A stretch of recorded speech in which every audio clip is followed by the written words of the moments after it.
नमस्कार मित्रांनो, केसोला multi service तर्फे आवाहन करण्यात येते नवीन पॅन कार्ड धारकांना व ज्यांच्या आधार आणि पॅनच्या आडनाव किंवा जन्मतारखेमध्ये काही बदल असेल अशा सर्व नागरिकांना एक विनंती करण्यात येते की आपले पॅन कार्ड दुरुस्तीसाठी जी डॉक्युमेंट लागणार आहेत ती डॉक्युमेंट फक्त आता आधार आणि पॅन कार्डवरती 31 तारखेच्या आतमध्ये आता चालू आहे। 1 एप्रिल नंतर पॅन कार्ड आयकर विभागाच्या नवीन नियमानुसार आपल्या पॅन कार्ड काढण्यासाठी जन्मदाखला आवश्यक कंपल्सरी करण्यात आले। जन्मदाखला कोणता तर बंधू भगिनींनो, ग्रामपंचायत किंवा सरकारी दवाखान्यातील जन्मदाखला आवश्यक करण्यात आलेले।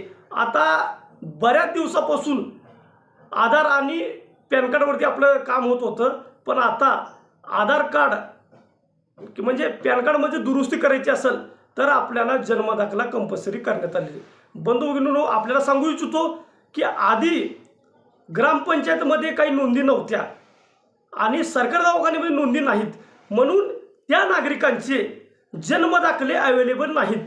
यासाठी तुम्हाला चक्रा मारावे लागतील। यामुळे आपले जे काम आहेत ते काम येत्या 2 दिवसात करणे आवश्यक आहे, नाहीतर आपल्याला चक्रा मारावे लागतील। यासाठी केसोला मल्टी सर्व्हिस तर्फे मी सचिन राठोड नागरिकांच्या सेवेसाठी म्हणजे कमीत कमी वेळेमध्ये आपलं काम व्हावे, आपलं काम वाचावे, आपलं चक्रा वाचाव्या, यासाठी मी नागरिकांना विनंती करीत आहे की आपले काम 2 दिवसांमध्ये पॅन कार्ड विषयी जे पण काम असतील, नाव दुरुस्ती, आडनाव दुरुस्ती, जन्मतारीख दुरुस्ती, हे जे पण काम असतील येत्या 2 दिवसांमध्ये करणे आवश्यक आहे, नाहीतर आपल्याला चक्रा मारावे लागतील। यासाठी आपलं कमीत कमी वेळेत काम करण्यासाठी जवळच्या CSC सेंटरमध्ये जाऊन आपलं पॅन रजिस्ट्रेशन किंवा पॅन कार्ड करेक्शनचं फॉर्म भरून आपण आपलं काम करून घ्यावे, ही नम्र विनंती।